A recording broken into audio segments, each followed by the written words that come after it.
Olá, seja bem-vindo a essa videoaula. Vamos trabalhar agora dois comportamentos novos na análise da regressão logística.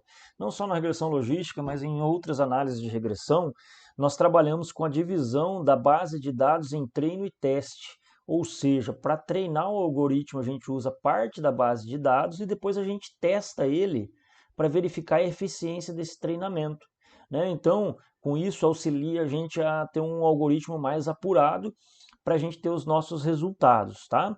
Parte das nossas situações aqui eu vou digitar e parte eu não vou digitar por uma questão de economia de tempo. Aí você pausa o vídeo e consegue fazer a digitação dos comandos, porque é importante vocês digitarem os comandos justamente porque é assim que vocês vão acabar gravando ou memorizando as etapas do R. Tá? Então, inicialmente, eu vou rodar todos esses pacotes, porque é através de todos eles que nós vamos fazer as análises necessárias. Tá?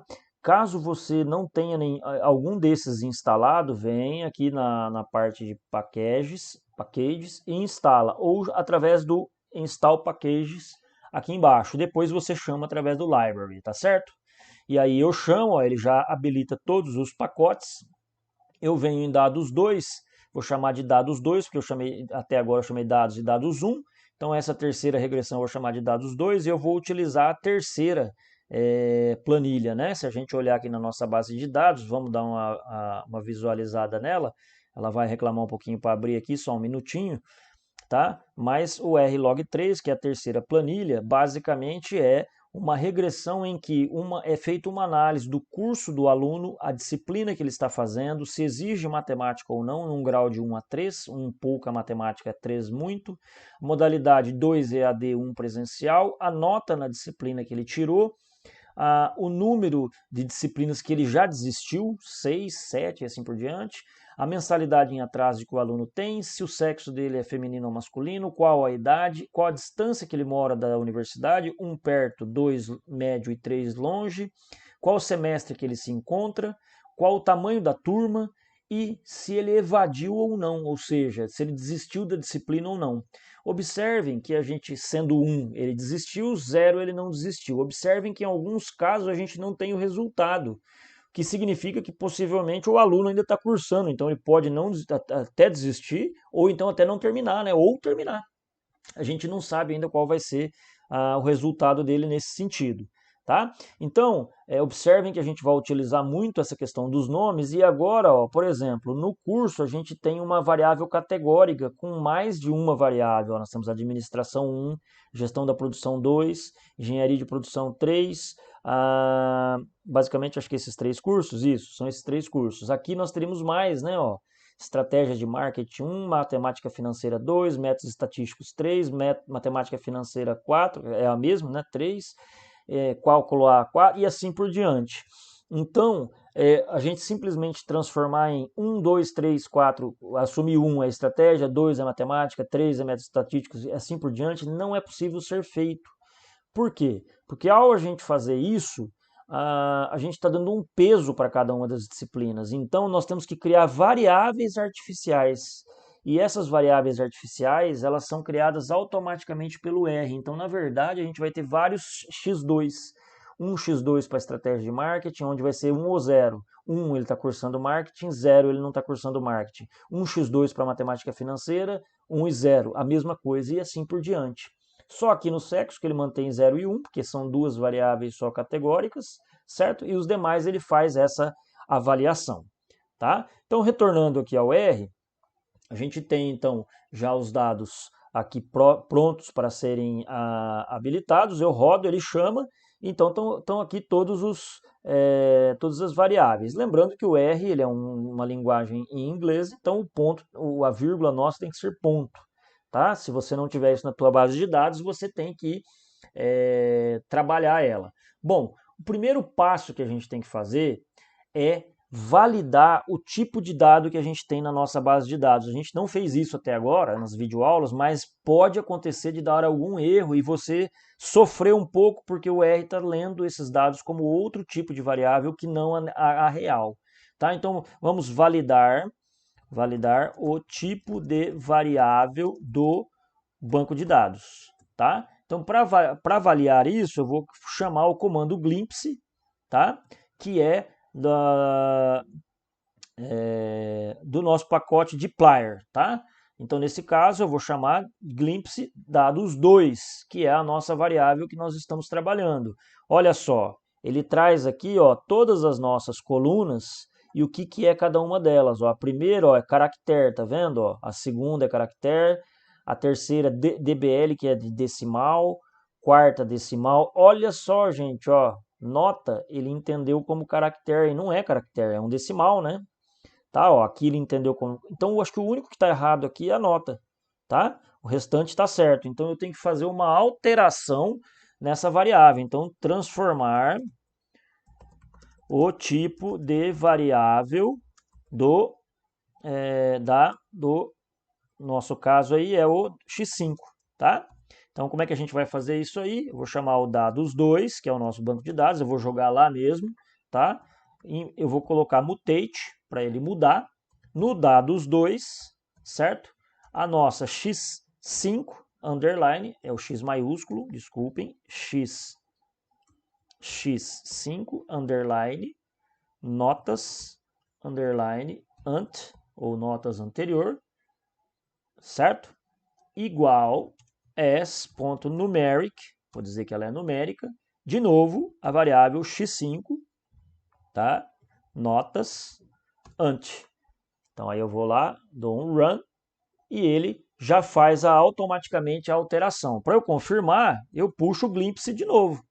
Tá? Eu posso só ir ali em cima e clicar em run ou digitar de novo. Tá? Se eu clicar aqui em run ou aqui, ele vai dar no mesmo. Tá? Vamos lá de novo, ó. Olha lá, ó. Agora ó, a nota anterior virou decimal. Tá vendo? Então a gente tem que fazer essa transformação para que a gente não tenha problema na hora de gerar o nosso banco de dados. Então agora nós vamos criar as amostras da base de dados de treino e teste. Ou seja, eu vou dividir a nossa base de dados em duas bases de dados, uma de treino e uma de testes. Em primeiro lugar, eu vou remover os dados faltantes. Vocês se lembram que a gente tinha lá algumas colunas de Y que não tinha? E o ER chama de NAs. Então eu vou remover primeiro isso aí. Agora, gente, para remover, eu vou renomear o banco de dados. Eu vou dar um outro nome, eu vou chamar de 2A. Por quê? Porque se eu precisar usar de novo esse banco de dados antigo, eu não preciso puxar ele de volta, tá? Então aqui eu vou ter o dados2 igual a subset, lembrando que o menor menos é similar ao igual, tá? Tem a mesma função. Então subset dados 2, aí eu vou aqui y underline evasão, certo? É diferente, então diferente a exclamação é igual, do que NA. O que eu estou dizendo para ele? Ó, para você extrair do banco de dados 2 e jogar para esse aqui, os que são diferentes de NA, que o Y é diferente de NA. A hora que eu faço isso, ó, ele diminuiu de 370 para 333, justamente porque aqui, ó, nos dados 2A não tenho mais Y sem valores, ó. Ele retirou. Ó, o que eu tinha aqui, ó, tá aqui, ó. Esse aqui era o quinto, ele retirou. Tá? Eu vou ter o quinto aqui ainda, né? Mas ele vai ser o outro, ó lá, não tenho mais, ó, 4 e 6. Tá vendo? Então ele já tira, ele retira para eu poder trabalhar com agora essa base de dados 2A, tá? Bom, aí feito isso, agora eu preciso criar os índices, criar índices que vão escolher a base de dados para teste, tá? Como é que eu faço isso? Eu faço assim, ó, índice.treino, ou para o treino aqui, tanto faz, tá? O índice.treino, eu vou criar esse índice e vou criar que jeito ele? Usando esse seguinte comando, create data partition, ele vai criar dados particionados, tá? Da onde? Do y, né, igual a dados 2A com o y sendo dado 2A, né? Y evasão, dali, tá? Então, eu vou dizer o quê? Que vou criar uma proporção de 0,70, ou seja, ele vai criar uma lista para mim com os índices de 70% dessas variáveis. Então, ao clicar aqui, ó, ele gerou o índice aqui, eu não consigo abrir ele, mas o que significa? Que ele pegou o índice 1, 2, 3, 4, 5, 6, 8, 9, 11 e assim por diante. Vamos ver se eu consigo abrir. Aqui, consegui. Então tá aqui, ó. Esses são os índices que ele vai vir aqui no dados 2A e vai escolher para dizer, ó, o índice 1, ele vai ser, o índice 1, que é essa administração, estratégia, ele vai para a base de dados treino. E os excedentes, que o que não está dentro desses índices, observe que só tem 234 dos 333, porque essa diferença é os 30% restantes. Tá? Então ele cria só esses índices para escolher quais variáveis ele vai puxar para os 70%.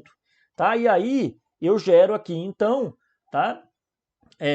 A divisão da base de dados. Certo? Como é que eu faço isso? Eu vou gerar uma base de dados chamada treino, e aí nessa base de dados treino eu vou puxar ela da base de dados 2A, mas olha só que interessante, ó, eu vou chamar o índice.treino como linha e todas as colunas, certo? Ao fazer isso aqui, ó, gerar o run, ó, ele puxou as 234 variáveis, então aqui, ó, ele tinha dito que o primeiro ia vir, não ia? Ó, tá aqui, ó, administração e estratégia de marketing. E assim por diante. Para eu fazer o do teste, eu faço a mesma coisa. A diferença é que ao invés de eu puxar o índice do treino, eu puxo menos o índice, ou seja, o inverso do índice, aquilo que não é o índice. Certo? Então aqui, ó, eu puxo de novo todas as linhas e apenas... aliás, por essas linhas e todas as colunas. Então tá lá, ó, as 99 observações, que é a diferença dos 234 até o 333. Tá? Então ele dividiu a base de dados em teste e treino. Tá? Dessa forma. Normalmente, na análise de dados se utiliza os 30% aí para treino, para teste e 30% para treino, e 70% para treino. Tá? Você, em algum caso, pode fazer a verificação da base de dados, tá? Da divisão, tá? Então verificando a divisão da base de dados, tá? Para ver se elas ficaram proporcionais. Então é o que eu comentei com vocês, alguns códigos eu vou digitar, outros não, porque senão perde muito tempo aqui no nosso vídeo, e aí é mais interessante vocês pausarem o vídeo e verem para digitar se for o caso. Mas ele vai gerar aqui, na verdade, ó, isso aqui par mf row 1, 2, ele está dividindo a tela aqui, ó, essa telinha da direita, em duas colunas, para jogar duas informações aqui, ó, duas tabelinhas, tá? Ó. A primeira é a frequência do treino, certo? A frequência do treino de evasão, certo? Entre 0 e 1, com 0 não e 1 sim, e para o teste, para a gente ver se elas possuem o mesmo comportamento. Ó lá, ó. Ele gerou dois gráficos, então esse aqui é do treino e esse aqui é do teste, para a gente ver se a gente tem mais ou menos a mesma proporção. Tá? Tem, visualmente a gente tem, claro que em números não, né? Porque a base de dados de teste é menor do que a base de dados de treino, mas visualmente a gente tem a mesma proporção. Você não pode correr o risco de escolher, por exemplo, a base de teste e não ter nenhum 1, e a base de treino tá todos os 1s. E isso pode afetar a tua análise ali adiante, tá certo? O próximo passo é a gente fazer de fato o ajuste do modelo, tá? Então, nesse sentido, a gente vai aqui no ajuste do modelo, deixa eu dar mais alguns enters aqui. Novamente, como eu disse para vocês, alguns eu vou digitar, outros não, tá? Mas eu vou explicar de qualquer forma. Então, aqui ó, a gente está fazendo o ajuste do modelo com o y sendo o y sendo o y evasão em relação a x1 e todas as outras variáveis somadas. Eu vou colocar todas elas, certo? E aí eu tenho aqui que colocar também o código, cuidado com as vírgulas aqui, tá? Eu dei esses enters aqui para ficar mais fácil para a gente enxergar. E aí a gente tem aqui, né, a família binomial, link logit, data Agora sim, ó, vem do treino, tá vendo? Eu vou treinar o nosso algoritmo. Então, ao rodar essa parte aqui, ó, certo? Ele já rodou, eu vou puxar o sumário e aí nós vamos ter algumas observações aqui. Olha que interessante, ó, vou maximizar aqui para a gente poder enxergar tudo.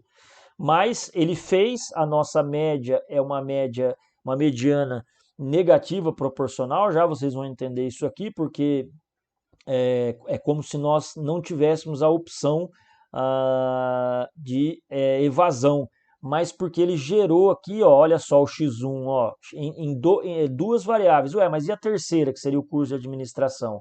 Então, a terceira, que é o curso de administração, está dentro do intercepto. Então, ele vai dizer que essa x1 aqui é 1 se for engenharia de produção, se não é 0. Se for o curso de gestão da produção é 1, se não é 0. E se for administração, os dois são 0, daí significa que é administração. Tá? A mesma coisa acontece para as outras, ó, onde tem aqui as disciplinas que ele transformou cada uma em uma variável, exceto a disciplina de cálculo A, ele faz por ordem alfabética. Tá? Então, quando todas essas aqui forem 0, significa que ele escolheu o cálculo A. Tá? Então, esses seriam os nossos coeficientes para todas as variáveis. Mas antes da gente fazer o teste com esse modelo, é fundamental que vocês avaliem exatamente o p-valor de todas elas. Porque apenas as variáveis que estão com p-valor menor do que 5, são 0,05 ou 5%, são significativas. E se a gente olhar aqui, ó, menor do que 5% é com 1 asterisco, 2 asterisco e 3 asterisco. As demais não são. Ó. Então, a disciplina de comportamento do consumidor, estratégias de marketing e gestão de projetos são fundamentais, como a métodos estatísticos e planejamento contábil. Então, a gente pode dizer que a variável x2 é significativa e a variável x1 não. Ó. O curso não importa. Ó. Tá vendo quanto que deu o p-valor aqui? Ó, muito alto. Ou seja, não importa. Tá? A modalidade importa, ó, que é presencial ou à distância. A notas não importa para ele evadir. Agora, o número de disciplinas evadidas e a mensalidade em atraso são variáveis importantes. A idade e o tamanho da turma. Então, essas são apenas as variáveis que vão trabalhar x2, x4, x6, x7, x9 e x12. E aí, o que a gente faz? A gente vai lá e roda novamente um outro modelo, considerando apenas as variáveis que têm o P maior do que 0,5. Então eu peguei aqui todas as variáveis, olha lá, x4, x6, x7, x9 e obviamente a x2, né, que é a primeira, que são as disciplinas, e fiz esse modelo realizando o ajuste para elas que são significativas. Então eu rodo de novo, e aí eu chamo de ajuste 3, né, para não confundir os ajustes, e puxo o summary. Olha lá, vamos olhar de novo ali. Opa, cliquei no errado. Vamos aqui maximizar. Né? Então, olha só que interessante. Ó. Realmente, as disciplinas continuaram importantes, tá vendo? Ó, algumas delas, não todas, né, mas continuaram significativas, significando que, sim, x2 é importante. Tá? x4, x6, x7 e x9 também. Então, agora sim, gente, eu tenho esses coeficientes aqui, que é o que eu joguei naquela planilha do Excel. Tá? Então, a partir disso, eu já consigo fazer as análises correlacionadas, tá, à nossa variável. Tá? Então, muito bem, feito isso, aí a gente pode encontrar os odd ratios para cada uma das variáveis. Vou novamente jogar aqui, né, a nossa digitação, tá? E aí a gente usa o Logitor, certo? Vou lá, rodo ele, ó, tá? E ele já dá os odd ratios para cada uma delas. Como é que a gente interpreta isso aqui? Interpreta da seguinte forma, ó, a modalidade, como ela está maior do que a modalidade, o número de disciplinas evadidas e a mensalidade em atraso, que está com os valores acima de 1, significa incremento. Então, significa o quê? Significa que, para a modalidade, você passar de 0, que é presencial, ou melhor, 1, que é presencial, para 2, que é a distância, você aumenta em 400%, você tira o 1, né? Você aumenta em 400% a probabilidade do aluno evadir. A mesma forma aqui do número de disciplinas evadidas. Cada disciplina evadida que ele já teve, ele aumenta em 156% a probabilidade. E cada mensalidade em atraso, ele aumenta em 50% a probabilidade. Por sua vez, os valores que estão abaixo de 1, a gente tem que trabalhar com o complemento. Né? Então, por exemplo, eu cursar a disciplina de cálculo B, ele diminui em 75%, que é a diferença entre 1 menos 0,25, né? Diminui em 75% a probabilidade de eu desistir, salvo eu estivesse cursando a disciplina de cálculo A. Lembrem que x2 é tudo comparado a cálculo A, que ela não está aqui, né, ó, cálculo A. Tá? A mesma coisa, por exemplo, a matemática financeira. Ó. Se eu cursar matemática financeira, diminui a chance em 50% de eu evadir caso em relação à disciplina de cálculo A. Ou seja, cálculo A é 50% maior a probabilidade do que em relação à disciplina de matemática financeira. Tá? Muito bem. Agora a gente vai fazer a utilização da base de dados para validar o algoritmo. Como é que a gente vai fazer isso? Então a gente vai validar o algoritmo com base na base de teste. Então eu vou criar um outro ajuste, seria um ajuste 4, mas vou chamar ele de ajuste teste, aonde ele vai usar o ajuste 3, certo? Mas agora eu vou usar a base de dados teste. Então eu vou jogar, ó, tá? Ele já gerou e aí a gente vai colar as variáveis, certo? Vou colar as variáveis em uma coluna numa nova base de dados chamada teste2, certo? Então, rodado, aí eu já consigo ver aqui nessa base de dados nova que eu criei, ó, teste V2, certo? Os valores preditos, ó, tá aqui já, ó, tá vendo? Ó, na base de dados teste. Então, essa aqui eu peguei a base de dados teste lá para essa base de dados teste aqui para não marcar ela. Gerei ela como teste V2 e já joguei o resultado aqui, tá? E aí, o que a gente pode fazer agora é calcular a curva ROC, né? Igual a gente fez para as outras disciplinas, tá aqui o código, tá? Depois vocês podem dar uma olhadinha certinho como é feito.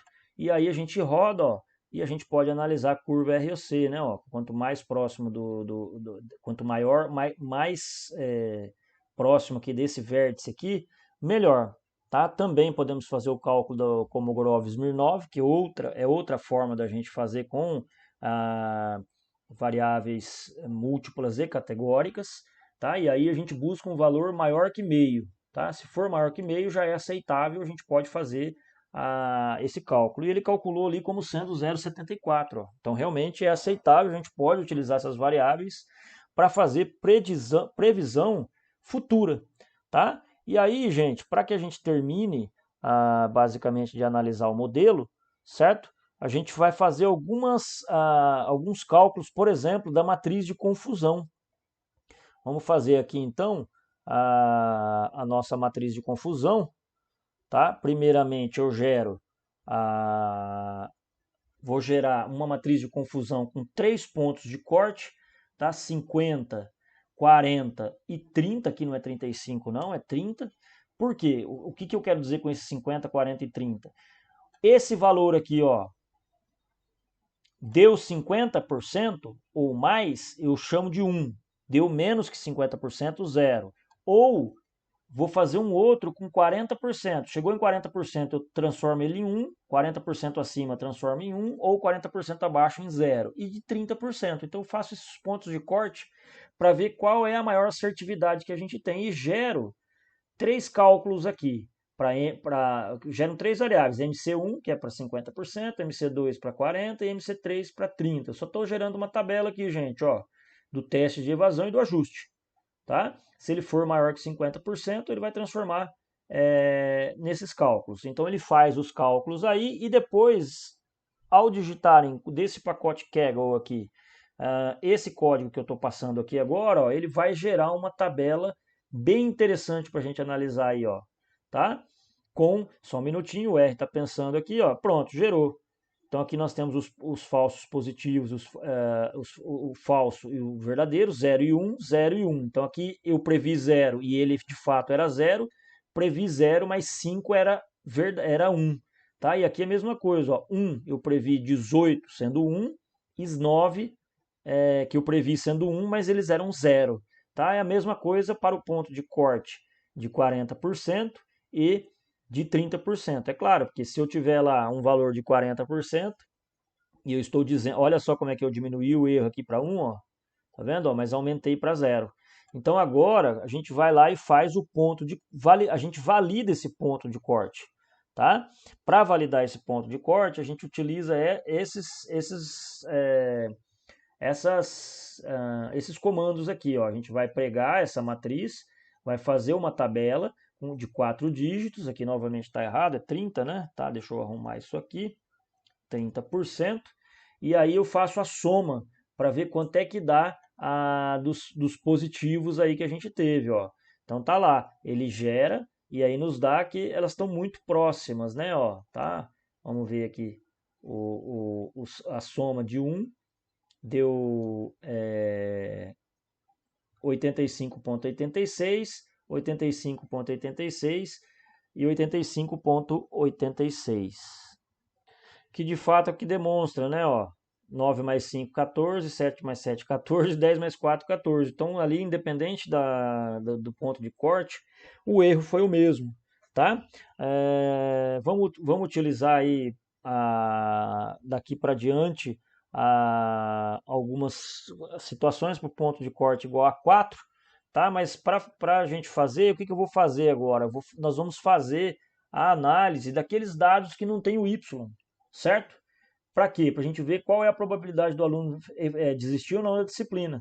E aí a gente roda, tá? Eu vou gerar um banco de dados chamado dados 3 e vou separar dos dados 2 os NAs do Y evasão.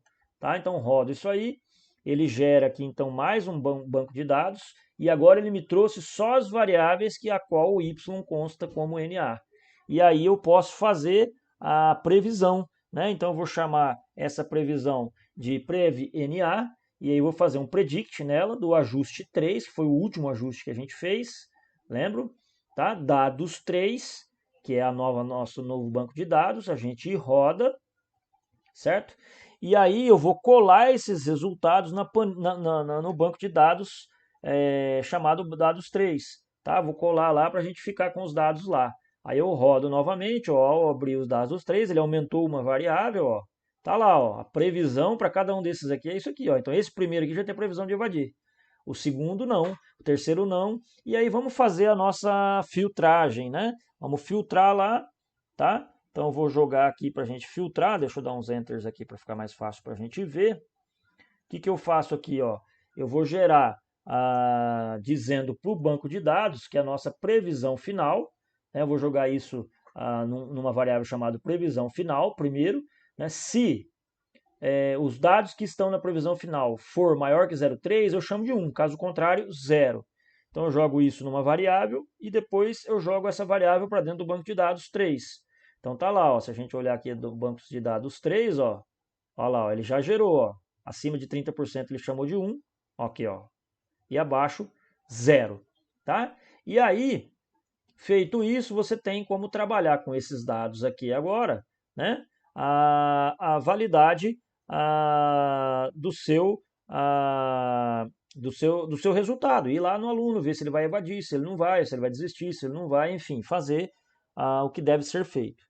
Tá? Para finalizar, eu vou deixar um comandinho aqui que ensina vocês a exportar esses resultados para o Excel. Tá? Eu vou usar nesse caso aqui já a nossa planilha que existe aqui, né, a 02RLog aqui, por isso que eu fechei ela agora. Primeiro eu tenho que gerar uma variável e abrir o Excel, é isso que a gente faz no R, a gente abre o Excel, então é isso que eu fiz dando esse comando. Estou pedindo para ela incluir uma planilha dentro dela chamada de results, tá? Então dentro desse arquivo 02 aqui ele vai abrir uma planilha chamada results, vou pedir para ele escrever o que está na nossa variável x, que é o dados 3, que é a dessa coluna, jogo run, e aí eu tenho que salvar a planilha, né? Eu peço para ela subscrever, porque senão ela não subscreve. Então eu rodo, porque ela está aberta no R. A hora que eu peço para salvar, o R vai bater lá no no teu Windows, ele vai dizer, não, já tem esse arquivo, por isso que eu peço para subscrever. E aí, pronto, já está. Se eu vier aqui pedir para ver, né, ele vai abrir e eu já vou ter ali a nossa planilha com results e os dados ali, inclusive com a previsão de todos eles. Perfeito? Então esse é o trabalho com análise de dados para dados categóricos, com a regressão logística múltipla, lembrando que esses resultados aqui seriam as possíveis previsões para alunos que ainda não teriam desistido, e aí o gestor pode fazer alguma análise e tentar recuperar os alunos que possivelmente podem desistir. Obrigado pela atenção.